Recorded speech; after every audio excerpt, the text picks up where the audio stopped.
I'd like to say thank you all for allowing me the opportunity to come out and spend time with 10, 20, 200 of my closest friends. I came here to let you know that as a youth, you really do deliver the future. You have been selected by God to do something important in life. Do you believe that? Yes.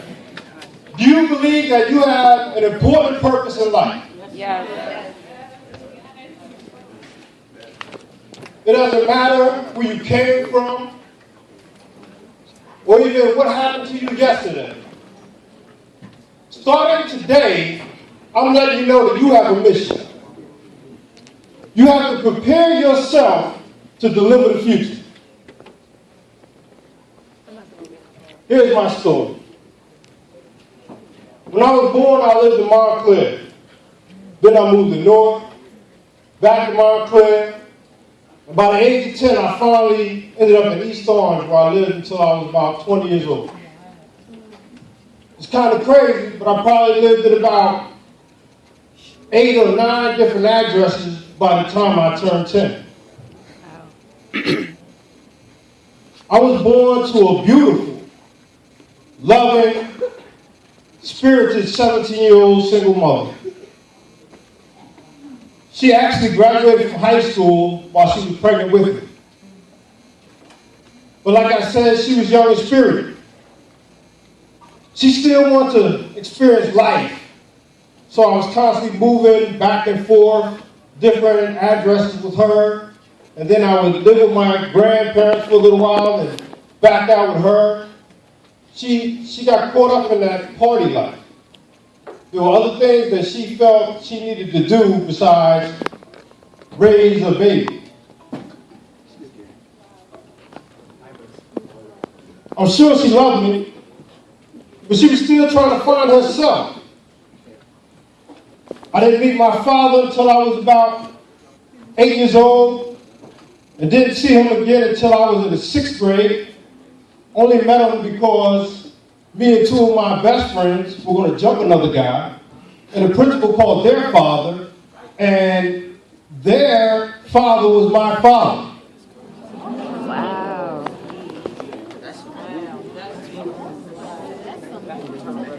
Hey, but at least we were all friends.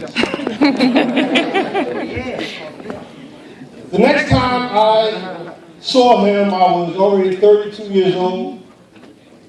And he asked me if I was mad at him, and he was ready to apologize. But I told him, there's no apologies needed. You're a man. You made decisions. I'm human too. We kind of got close. But he died before I turned 33.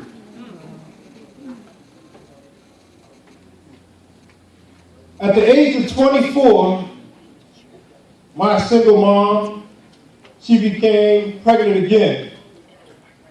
And after giving birth to my little sister, we all moved into a boarding home on South Willow Street, Montclair. Does anyone know what a boarding home is? It's basically a huge house that's broken up where each room is an individual apartment. And for example, if you live on the 3rd floor, you have a room, there's electricity, you can plug in a hot plate or whatever to cook, and there's one bathroom on that floor, and everybody that lives on that floor shares that same bathroom. They're not your family, but you know, you live there, everybody tries. But that's where we lived, and eventually my godfather moved in, so it was me, the baby, my mom, and my godfather in that one room. I really never knew why, but for some reason my mom took us to the Carmel Towers in Newark to live with one of her friends and their family. Anybody know what the Carmel Towers is? Yes. Elizabeth Ave in Newark, right?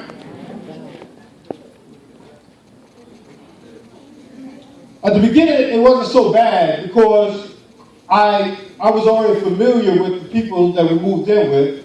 I was told that the lady was my aunt and the children, they were my cousins. Everybody has an aunt and cousins like that. They're not really related to, but that's your aunt, that's your uncle.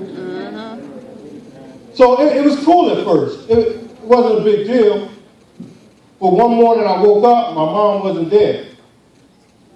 And I played with my cousins, and a couple more mornings of waking up and your mom's not there, it starts to bother me. I really didn't go to school much then. My cousins were enrolled in school in North, but I was never enrolled. So they would go to school every day, and I would just spend that time watching TV or reading books that my grandmother bought me. She always bought me books. And she told me I need to read something every day. So, in your words, take note. I needed to read something every day. The nights were cool, but the mornings were pretty rough. At night, me and my cousin, we would go to sleep on the pull-out couch. But when we wake up, there would be 4 or 5 more people, 4 or 5 adults in that same pull-out couch with us, feet in my face, elbow in my neck. They were just passed out. Because at night, that's when they would have their parties and drink and use drugs. And they would just thought it was cool to just let them sleep there with us. Food was scarce. Like I said, my cousins went to school in the mornings, and, well, at school you have breakfast and you have lunch. By the time they got home, they weren't in a rush to dinner, they wanted to go out and play. But during the day, I was hungry. I was hungry. Now, I never got mad at the adults for not really feeding me much because I had a little sister there that was only about 6 months. She needed diapers. She needed milk. And I was faced with that reality of sacrificing for others at a very young age. But one day I was starving. I was hungry. No, hungry. You know hungry? Yep. Like you see somebody else eating and you just wish it would fall. That's the kind of hungry I was. And my aunt, she cracked open a can of corned beef hash.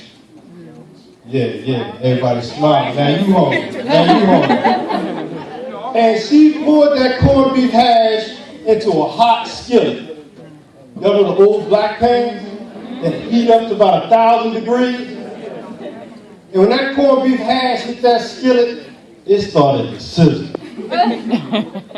Now, if any of y'all ever lived in a small apartment or, you know, the smell travels fast. Anybody know what hot corned beef hash smell like? I want everybody to go. Smell that. Now rub your stomach because you're hungry. So now you know why I did what I did next. I plotted. I was scheming. She poured that in the pan. All the adults went in the room to have their party. And you know why they needed the corned beef hash. And you know they were going to have lunch, basically. And I was sitting there reading my book. Soon as I heard them lock that door, I listened for that sound of that towel going to the bottom of the door. Once that towel hit the door, I said, it's on now. I ran in that kitchen, and I could hear that sizzle, and I could smell the corned beef hash, and I reached in that pan, and I grabbed it, and that was the hottest thing I ever held in my life. But I had a decision to make. Either I'm going to shove this in my mouth, or I'm going to throw it back in the pan. My mouth said, "Hand, don't do it." But my stomach said, "You better bring it." So I bought it. I shoved that handful in my mouth, and I felt like one of the fire swallows, like at the carnival. I don't know how to do that. I challenged them to try corned beef hash. That set my mouth on fire. Once again, another decision to make.